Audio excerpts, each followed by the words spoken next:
Good morning, students. How are you all? I hope you are fit and fine. So, once again, welcome to the Sun Public School online classes. This video for class 8. I am your science teacher.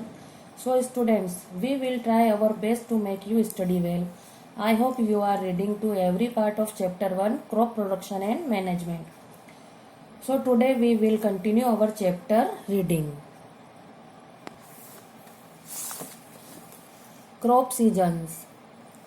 Crop seasons means होता है मौसमी फसलें या जिस मौसम में जो फसल होती है.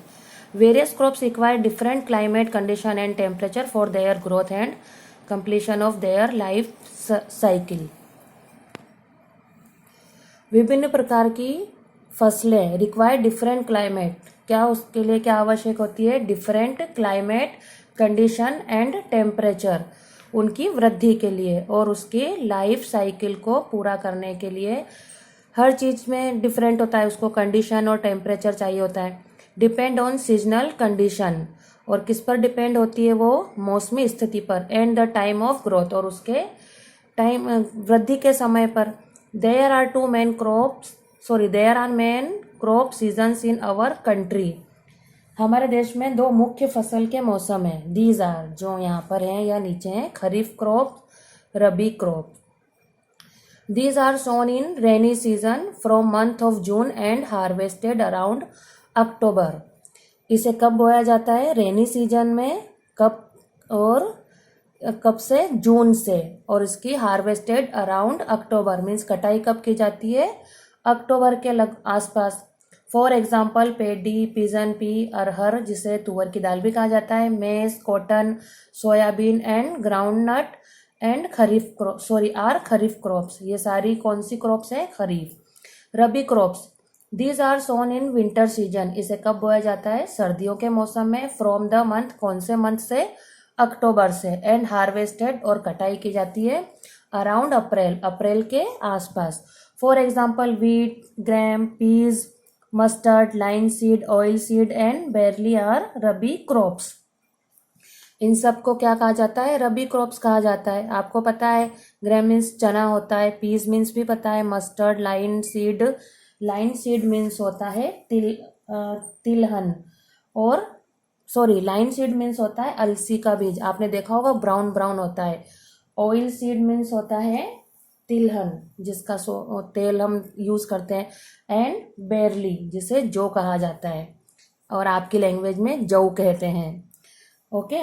Basic agricultural practice of crop production. Crop production involve A number of activities. Crop production की जो तरीके होते हैं उन्हें एग्रीकल्चरल प्रैक्टिस कहा जाता है. उसमें ये एक गतिविधि भी शामिल है.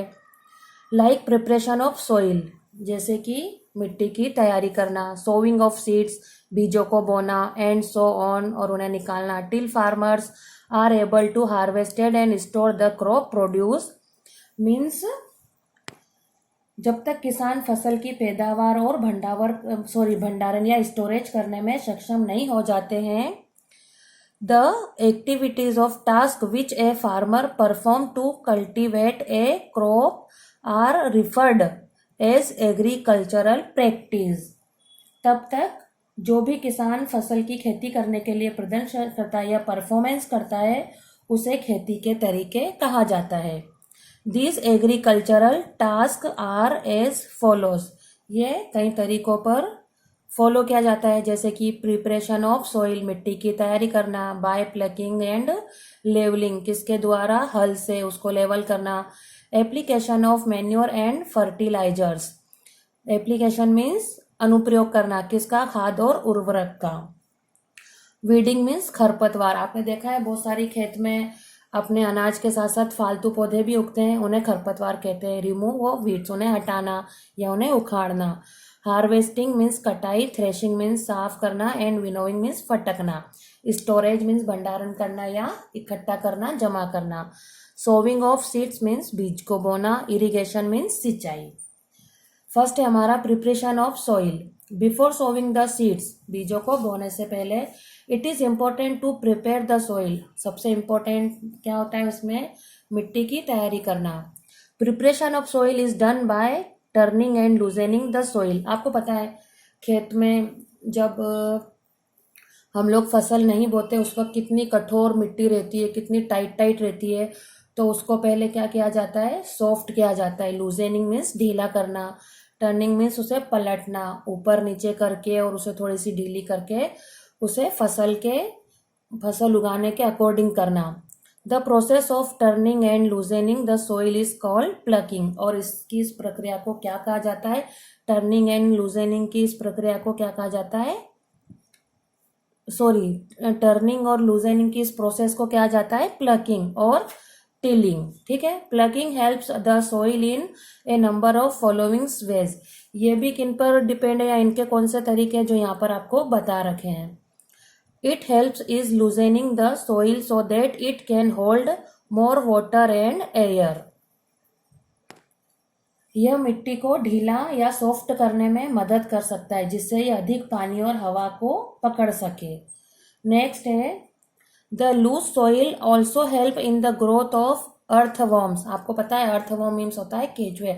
आपने देखे होंगे मिट्टी के अंदर कितने सारे रहते हैं, स्पेशली बारिश में तो बहुत सारे रहते हैं। कहीं भी आप खेत में जाकर हाथ से खोदेंगे वहां आपको नजर आ जाएंगे। एंड माइक्रोब्स मीन्स रोगाणुओं which make the soil rich in nutrient means ये सॉफ्ट मिट्टी केंचुए और रोगाणुओं के विकास में भी मदद करती है जिससे मिट्टी के पोषक तत्व बने रहते हैं या वो मिट्टी के पोषक तत्वों को भरपूर बनाते हैं।